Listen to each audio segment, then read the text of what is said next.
بتائیں جس طرح ابھی جنرل صاحب کہہ رہے ہیں ڈسنٹنگ نوٹ بھی لکھا جا سکتا تھا لیکن ایسی کوئی چیز ہم نے اس میں دیکھی نہیں.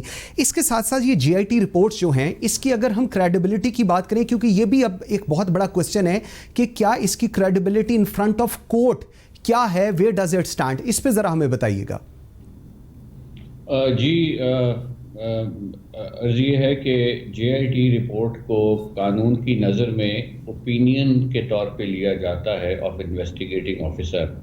اب ہوا یوں کہ یہ سب سے پہلے انٹروڈیوس کی گئی اینٹی ٹیررزم ایکٹ میں اور سیکشن 19 میں, اور اس کی وجہ یہ سمجھی گئی اس وقت کہ ایک کمپلیکس ٹیررزم ڈیولپ ہو گیا. ایک روایتی اوفینسز ہوتے تھے یا کرنس ہوتی تھی جس کے لیے ایک روایتی انویسٹیگیٹنگ آفیسر پولیس کا اہلکار کافی ہوتا تھا ان معاملات کو دیکھنے کے لیے. محلے میں چوری ہوئی ہے, کسی اور جگہ چوری ہوئی ہے, اس کی تفتیش کے لیے, انویسٹیگیشن کے لیے. لیکن جو کرائم کمپلیکس ہونا شروع ہوا اور ایک شہر سے دوسرے شہر اس کے تانے بانے پہنچنا شروع ہوئے, مختلف جگہوں پر پھیلنا شروع ہوا, مختلف لوگ اس میں کرمنل گینگز کے طور پر کام کرنے لگے, اس کے تھرو ٹیررزم وغیرہ جو فروغ پایا, تو پھر حکومت نے اس وقت کی ایک پالیسی ڈیسیجن لیا کہ بجائے ہم ایک شخص پر ریلائی کرنے کے, اس کی ججمنٹ, اس کی کیپیسٹی پہ ریلائی کرنے کے, ہم ایک سے زیادہ 5 لوگوں تک کی ایک جوائنٹ انویسٹیگیٹنگ ٹیم بنائیں جو در حقیقت ایک آئی او کی ہی ایکسٹینشن ہوگی.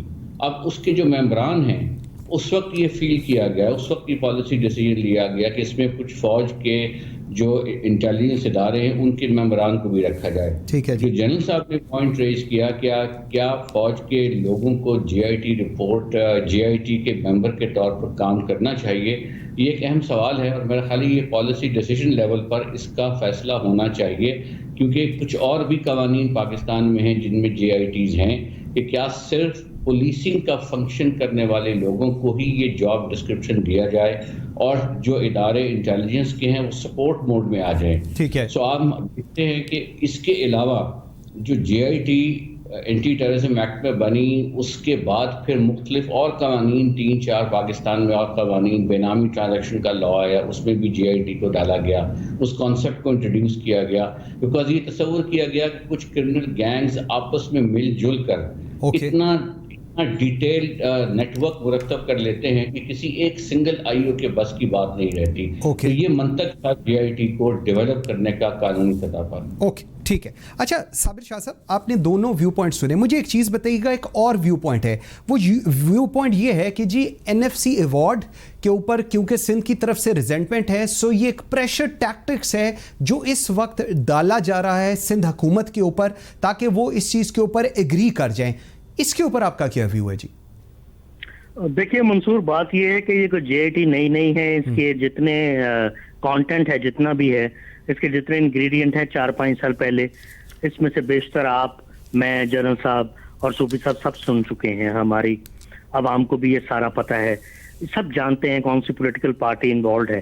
اس وقت تو مجھے لگ رہا ہے وہ یہ دیکھیے, حکومت تیل, پٹرول, گیس, دوائیاں, آٹا, چینی, مختلف سکینڈلز میں گھری ہوئی ہے. آبویس سکینڈلز ہیں, ان کے اپنے لوگ اس میں شامل ہیں.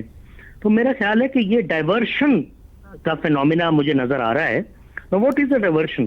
It is a naan academic journalistic phenomena which is aimed at diverting and distracting public attention from the main prevalent issues. یعنی جو مین ایشو اس وقت ملک میں چل رہے ہیں اس سے توجہ ہٹانے کے لیے درفنتریاں چھوڑ رہے ہیں.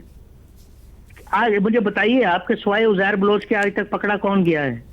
عزیر بلوچ کا ٹرائل کہاں ہوا ہے ابھی تک؟ اگر وہ باغی ہے, جاسوس ہے, دہشت گرد ہے, تو اس کے جو ہاربر ہیں, اس کے جو منٹور ہیں, جو اس کے بینیفیکٹر ہیں, جو اس کو پناہ دینے والے ہیں, وہ تو صدارت بھی کر گئے 5-5 سال, وزیر داخلہ بھی رہے, وزیر بھی رہے, ان کو کوئی نہیں پکڑ سکتا. میں آپ سے گزارش کرنا چاہتا ہوں, دیکھیے افواج پاکستان اور ہماری پیرا ملٹری فورسز اگر خیبر پختونخوا اور بلوچستان وغیرہ میں آپریشن اپنے آپ کر رہی ہوتی ہیں اور بڑی کامیابی سے دہشت گردی کے خلاف آپریشن کیا, تو کیا یہ اس میں کیا مسئلہ ہے کہ کراچی میں وہ جہاں دیکھیں کو باغی, جاسوس یا دہشت گرد, تو اس کا سر اسی وقت کچل دیں جب وہ پنپ رہا ہو.